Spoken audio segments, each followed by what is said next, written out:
Yes, indeed, the horrific sounds of Terps' new song, Crossroads, and if you're listening to the podcast, you will not have heard that.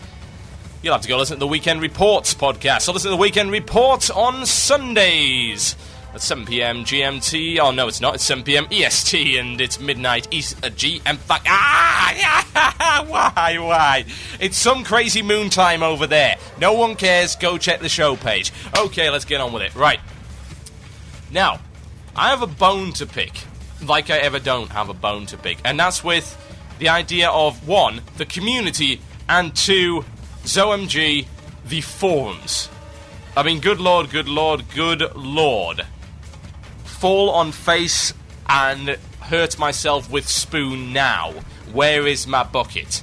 It's horrific, it really is. It's just looking at the forums right now, it is absolutely terrible. It's very difficult to know where to start as to what is actually wrong with the forums. Now, let's set the scene, shall we?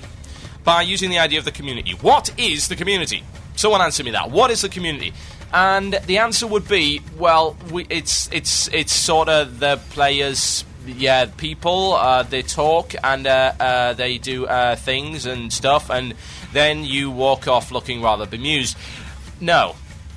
The problem with the WoW community in general is that WoW is not a community. WoW is a... What's the best way of putting it? Is it a microcosm or a macrocosm? No one really knows. It's all these little micro-communities within communities within communities. A guild is a community within itself. A fan site is a community. WoW Radio is a community. The forums themselves are a community unto themselves and are not connected, necessarily, to the game at all. There are communities even within the forums, little cliques and communities. The off-topic forum is in itself a community. All of this crazy community stuff that's going on, and it makes you very dizzy. So, now, what's the problem with that? There are good points and there are bad points.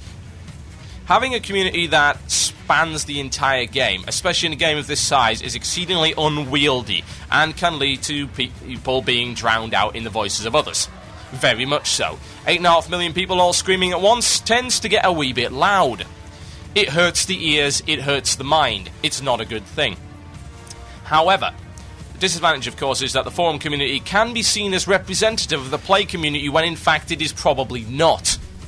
Now, if Blizzard, of course, listened to the forum community, which they, I would imagine, do to some degree, whether they've got the balance right between listening and ignoring them, I really do not know. But if they do that, then they can get an incorrect impression of what the community as a whole, if such a thing even exists, really wants. Of course, the problem being that, again, the community really doesn't know what it wants. The game players don't really know what they want. They only see things from their limited perspective. It's very difficult to see the wood for the trees. Now, the forums in general are a cesspit of awfulness. They really are. Why are they a cesspit of awfulness? Because they've banned it! Yeah. You're right. They banned me. And I really don't care. The real reason, of course, is that you never ever get anything constructive out of it. You get characters who emerge on the forums who generally don't really do much. Perfect example would be some idiot called Sunflowers who is poncing around on the forums right now, who is apparently female and has got a huge number of fanboys following around saying, yeah, Sunflowers is awesome, I love Sunflowers, blah, blah, blah. Die in a fire. 15 minutes of fame amateur that you are. Again, not contributing anything. These people will emerge. Generally speaking, what you'll also find is that characters who emerge who generally have a point will get to the point where they end up either alienating a whole bunch of people or causing so much trouble that they get banned. I'm not going to use myself as an example. I was in fact a hunter. Oh, this is a long time ago now, who pushed specifically for a lot of hunter changes, because as we're well aware, hunters have been a class that has been particularly useless in PvE. He pushed for a lot of hunter changes. He eventually got militant when he got frustrated that Blizzard wasn't really doing anything about it, and ended up getting banned. I can sympathise with that because I pretty much did the same thing, only for different reasons. Now, what really bothers me is if Blizzard do intend to use the forums as a arena to get information out of the community, they need something a little bit better than MVPs. MVPs, for those who do not know, most valued posters. First MVP that I know of, at least on the European forums, was a man called Anvilbeard. Now, Anvilbeard did a lot of good stuff. Specifically, he got MVP, for my knowledge, for doing Warcraft Weekly. Even if you go on WoW Wiki right now, let's go to WoW Wiki and find out about the EU forums in general. Someone even put an entry up for me on there, which is kind of frightening. Yeah, wowwiki.com, EU_forums. And you will find, specifically, information about various famous posters. Now, have a look at, here we go, Anvilbeard. Anvilbeard was an MVP. Now, he did a lot of good stuff. Really good stuff. He did stuff like the Defining Weather thread, the Dome and the Forum Suggestions compilation thread. He also ended up doing Warcraft Weekly, which was extremely useful for people. It was very, very large indeed. Now, it is interesting to see that Anvilbeard ceased to become and ceased to be an MVP around the time when he started getting a little bit uppity. Now, I'm not going to make any assumptions as regards to why Anvilbeard is no longer an MVP, but to my knowledge, he left voluntarily. Now, all I can see, especially bearing in mind his post before that he started to disagree with the way that Blizzard ran things. And it does seem to me that all the MVPs are pretty much, to some degree, rather sycophantic, in the sense that they do defend Blizzard to the hill. I recently saw a very interesting thread on the forums, and it goes under Forum Green Poster Recommendations. Now, this is by someone called Midori, and it says this: I wish to recommend the character Twizisk, or whatever the hell you pronounce that as, for advancement in the forum postings to a green poster. He has consistently defended Blizzard and given comments that have helped or supported players in the forum, in the in-game customer service and the suggestions forum. Often his posts have come before the official blue posts and have been right on in his response. In the suggestions forum, he has helped clarify and practical suggestions, as well as endorsed those that seem to have some merit, which apparently Blizzard doesn't do at all. He has been consistently helpful and sometimes entertaining to readers. Okay, cool, except for one thing. He has consistently defended Blizzard. No. Again, this goes to the whole point that I believe that people are somewhat sycophantic, and MVPs generally do a little bit of bootlicking. Now, that's not a good thing. I can understand. Yeah, you love Blizzard. We used to be amazing fans of Blizzard. We still are fans of Blizzard and the product they put out. We do disagree, however, with their design decisions and some of the more questionable things they've done. And as an independent media outlet, that we are, not a fan site, quote-unquote, it is our responsibility to our community and to our listeners to give an independent viewpoint on things, which, to be honest, in my opinion, is what makes our shows interesting. People don't want to hear us rehash Blizzard news posts and say, oh my god, that is so awesome. Especially when they might not necessarily agree that it is. That makes us look a little bit silly, and it damages our credibility. And that's the way that we do things. The problem with MVPs, of course, is that that's not what happens. I have to say, I've never seen an MVP directly question any of Blizzard's design decisions at all, and that is very disturbing. Because, in that case, what is the point of an MVP? What is it, Santa's little helper? Somebody that runs around cleaning up the mess, or doing an unpaid job that people at Blizzard are supposedly paid to do anyway. That seems utterly pointless to me. I have no objections for people being rewarded for being valuable forum members, but to be quite honest, I don't believe I've ever seen anyone rewarded with MVP that has been critical of what Blizzard has done in the past. They have not necessarily rewarded players and commentators, they have rewarded fanboys. And that really sucks. I would say that every MVP is to some lesser or greater degree a fanboy. It's plain to see. Just look at what they post. Just look at the fact that they only seem to contribute in threads and directly defend what Blizzard has done. They will also come down on trolls. They will come down on people who are derailing a thread, or they'll come down on people who are being overly negative. Now, they are not hired as enforcers. That's the moderator's job. That's not what they should be doing.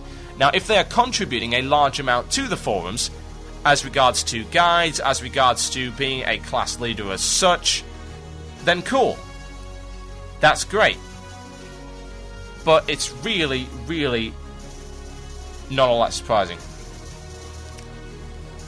Because at the end of the day, why would Blizzard hire anybody that spoke out against them? Well, there are a great number of reasons for that. It gives you credibility.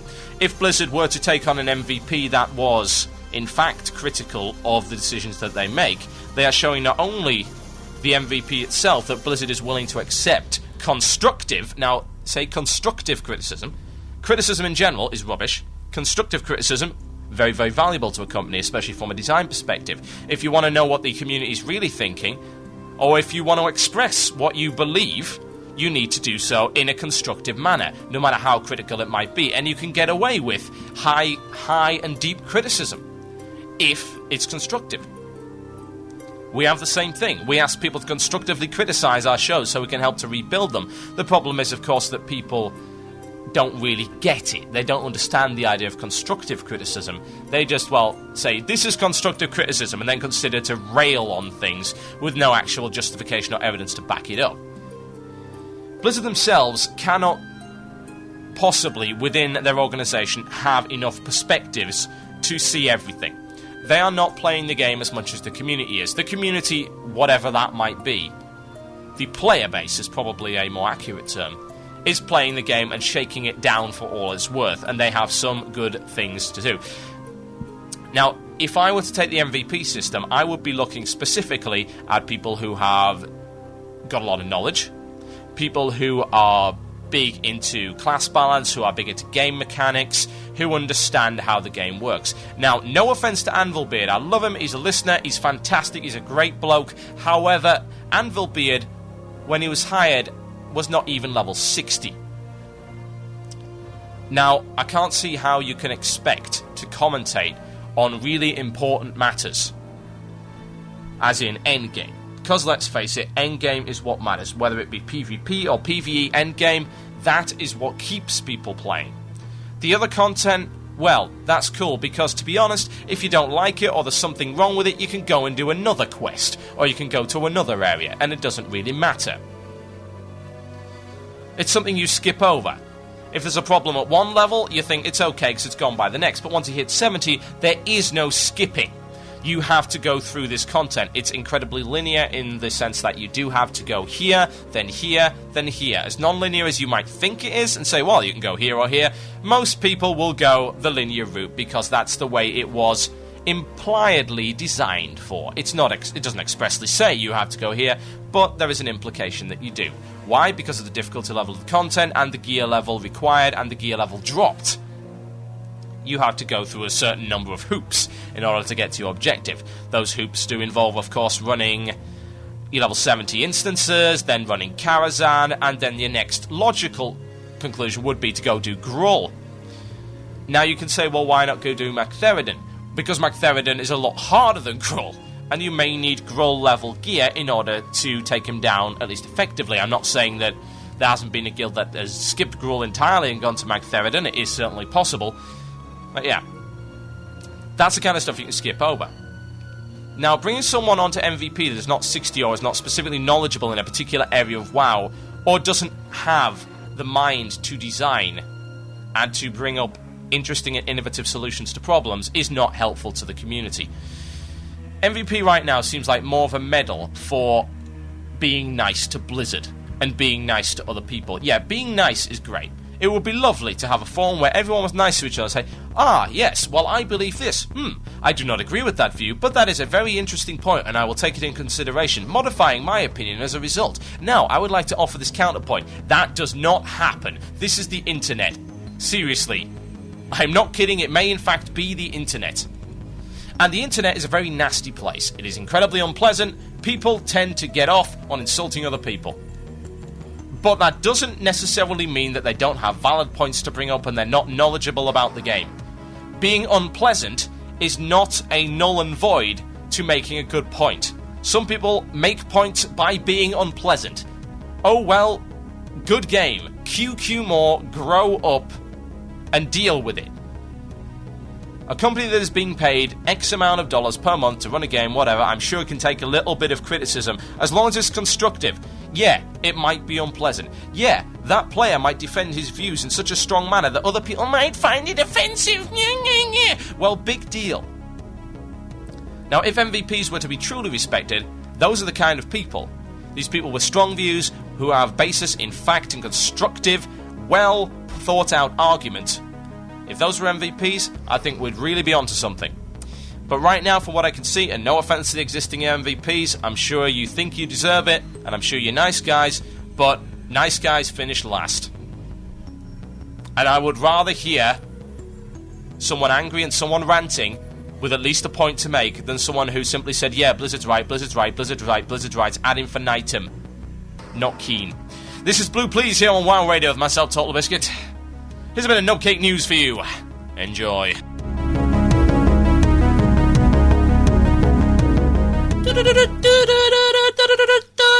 Nubcake news! Stop that. Welcome to this week's edition of Nubcake News. Coming up later in the show, grow your own moonkin using a special pot and a sprinkling of fail. Plus, a look into the secret life of Murky and Gurky. Are they really the dream couple we thought they were? But first, in breaking news, where have all the children gone? Blizzard Entertainment says they're all over there, running around happily. But Nubcake News knows better. In one of those most deceitful and contemptible corrupts in history, it would appear that all the children of Azeroth, Alliance and Horde alike have disappeared, leaving major training shoe manufacturers without a sustainable workforce. This well-hidden event was discovered after the sudden cancellation of Children's Week by the Blizzard government, who claimed it was due to technical reasons. We investigated this possibility and concluded that there was, in fact, no couch on the line, the driver hadn't fallen down a well, and the train was not, in fact, late at all. So following this logic, it must be a big lie. Concerned for the global training shoe economy, I mean the children, someone please think of the children. We called on the only person who could help, MacGyver. He was busy, which kinda sucked. So we called on his apprentice, Megamon.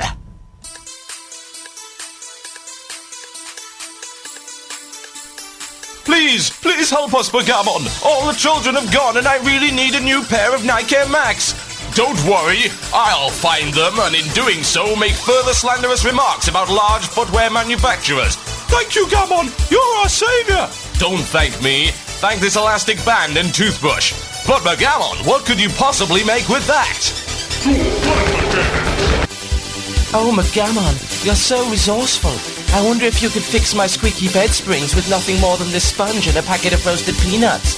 Maybe later. Right now, I must save the cheerleader. I mean, the children. A few hours later. You! Yes, that's right, I am the evil Oxhorn with my trusty penny whistle.